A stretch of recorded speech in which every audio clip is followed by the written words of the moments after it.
dentro da qual o acesso à cidade por bicicleta é uma narrativa de múltiplos significados. No contexto duro e difícil da realidade de nossas cidades, a luta da bicicleta é também a luta da reforma urbana, da garantia de igualdade de oportunidades, da reconquista do espaço público como condição da democracia, da batalha diária das mulheres contra a violência e o machismo arraigado em nossa sociedade, da resistência centenária do povo negro ao racismo estrutural que ainda subsiste neste país marcado pela crueldade e violência.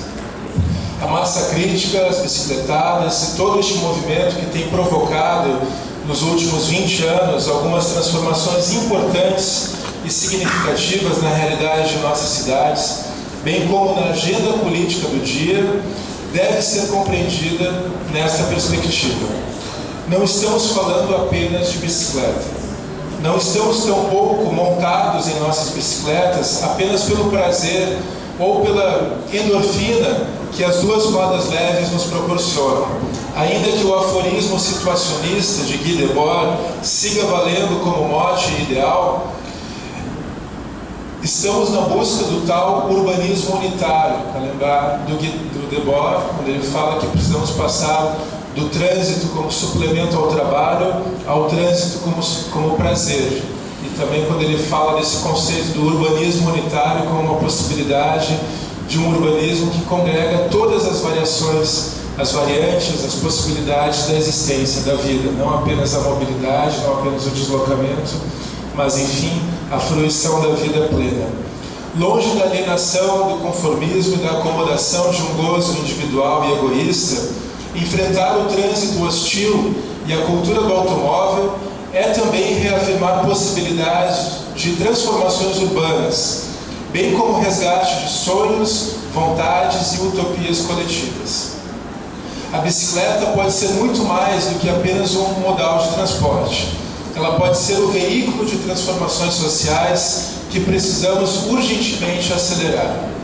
Os avanços legislativos conquistados desde a implantação do Código de Trânsito Brasileiro, em 97, com destaque a Lei da Mobilidade Urbana de 2012, o Programa Bicicleta Brasil e outras numerosas leis estaduais e municipais que ampliam e reforçam a necessidade de valorizar o uso da bicicleta nas cidades brasileiras, devem ser reconhecidos e prestigiados. Novas infraestruturas implantadas e projetadas ressignificaram o cotidiano urbano, abrindo novas possibilidades de libertação do corpo físico, preso e condicionado até então à lógica do motor, seja como condutor ou como passageiro. Ao falar da memória, devemos reconhecer o percurso, os desafios e aqueles que deram suas vidas para que tudo isso acontecesse. A violência do trânsito no Brasil mata e fere aos milhares todos os anos. As amigas e amigos que perdemos, Raul, Márcia, recentemente em Curitiba, o Gil, ano passado o Joshua, e tantos outros devem ser lembrados e honrados em nossas ações em prol de cidades mais humanas. Cidades que valorizem a vida sobre a pressa. Cidades feitas e transformadas para as pessoas. Cidades que possam ser desfrutadas por todas e todos, independente de sua renda, gênero, cor ou origem social. É imperativo reconhecer que as cidades podem ser transformadas e, neste processo, o papel das ativistas, dos coletivos e associações deve ter seu protagonismo. Muitos que aqui estão dedicam suas vidas a esta política, de forma abnegada, enfrentam a insensibilidade de técnicos e políticos e persistem nesta árdua subida que tem como destino uma utopia concreta e realizável. Nas montanhas da burocracia e da falta de vontade política, devemos, nós, ativistas, agir com inteligência e visão de curto, médio e longo prazo, reconhecendo bons parceiros e apoiadores, incluindo aqui prefeitos, vereadores, deputados e outros agentes políticos que têm apoiado de forma efetiva nossos pleitos. Mas também devemos nós mesmos ocuparmos estes espaços. um movimento de cobrança de apoios e cartas compromissos, como a UCB e as associações têm feito regularmente nas eleições, para induzir mudanças e buscar garantias de investimentos cicloviários, pode ser acompanhado de candidaturas de mulheres e homens que são proponentes ativos destes movimentos. Eu estou aqui provocando vocês, galera.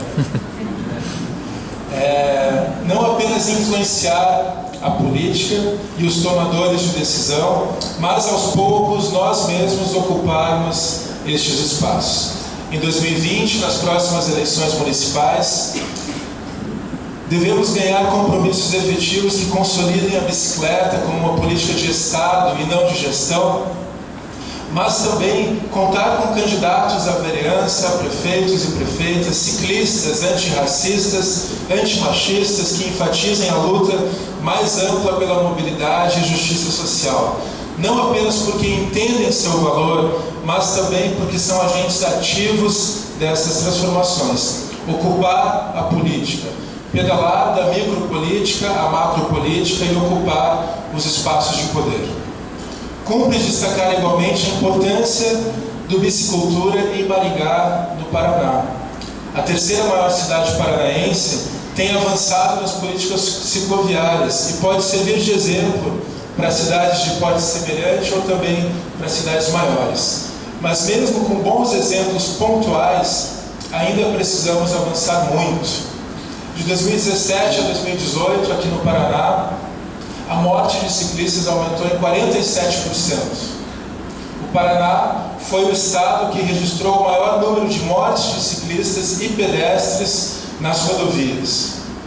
Se de fato queremos ser, como diz o governador do estado, cito, o estado mais moderno do Brasil, signatário dos Objetivos do Desenvolvimento Sustentável e real referência em planejamento e desenvolvimento urbano, precisamos reconhecer sem demagogia estes números e agir com sentido de urgência e prioridade.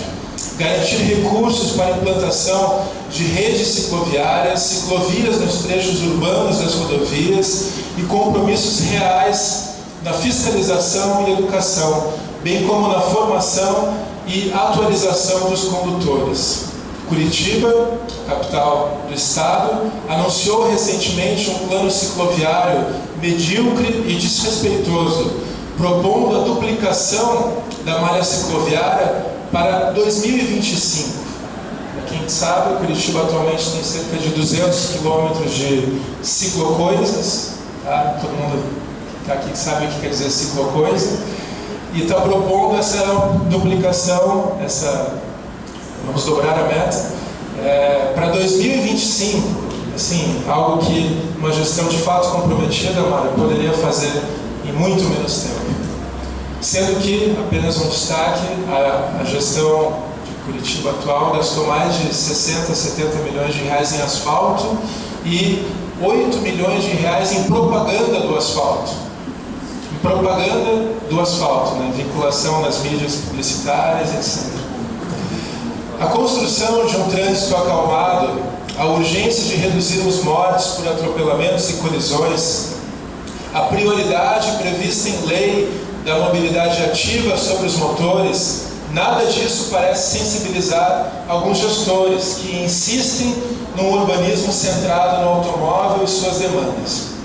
A cultura da bicicleta deve influenciar a totalidade das políticas públicas. A criação de roteiros de cicloturismo pode alavancar a economia de regiões deprimidas, conciliando estímulos à preservação ambiental e cultural, à agricultura familiar e diversos setores da economia formal. O fomento ao ciclismo esportivo, eu sei que o Palharini, acho que vai estar aqui, de Londrina e outros mais, deve englobar a formação de novos atletas, com locais seguros para treinos, competições que fortaleçam o convívio comunitário e celebrem conquistas individuais e coletivas. O aumento da participação modal das bicicletas nas cidades afetará diretamente a saúde da população, combatendo o sedentarismo, a poluição e a violência do trânsito. Mais ciclistas e pedestres nas ruas também se traduz em índices mais positivos de segurança pública. A cadeia produtiva das bicicletas no Brasil também deve ser fortalecida e expandida, criando assim resultados diretos na receita e arrecadação da economia dos estados e municípios. Enfim, a bicicleta como símbolo de efetiva sustentabilidade e otimização da energia metabólica do corpo humano pode engendrar políticas de autonomia. Não me refiro aqui apenas à independência da escolha de rotas ou ao desenvolvimento de uma saúde física plena, mas também aos instrumentos que aumentam e fortalecem nossos laços de convivialidade, para lembrar novamente de Ivan Illich. Neste sentido, no atual contexto nacional e internacional, onde a violência e os discursos de ódio tomam o lugar da construção política baseada na calma, na sobriedade, no respeito e na tolerância, devemos reafirmar incansavelmente a defesa de políticas públicas que aumentem a autonomia dos cidadãos, contribuindo assim para o desenvolvimento de comunidades vivas, ativas, solidárias e fraternas. Como explica Illich, de novo ele, em Energia e Equidade, o texto de 1974, que o alto consumo de energia para o transporte inevitavelmente degrada as relações sociais. A bicicleta, nessa perspectiva, seria justamente a antítese do automóvel. A bicicleta seria considerada a epítome da convivialidade. As bicicletas, como os carros, são frutos de processos sofisticados de engenharia e inventividade, mas, contrariamente, são operadas, via de regra, sob velocidades não traumáticas, mantendo espaços cívicos seguros, agradáveis e limpos. Uma pessoa que pedala não restringe as demais da mesma ação. Quanto mais pessoas, por outro lado, se utilizam do automóvel, menos úteis e mais indesejáveis eles se tornam. Assim, por mais bicicletas, por mais democracia, vida longa à bicicultura, vida longa à União de Ciclistas do Brasil, vida longa a todo esse movimento de baixo para cima, que não só quer influenciar, mas quer transformar a realidade das cidades brasileiras. Obrigado.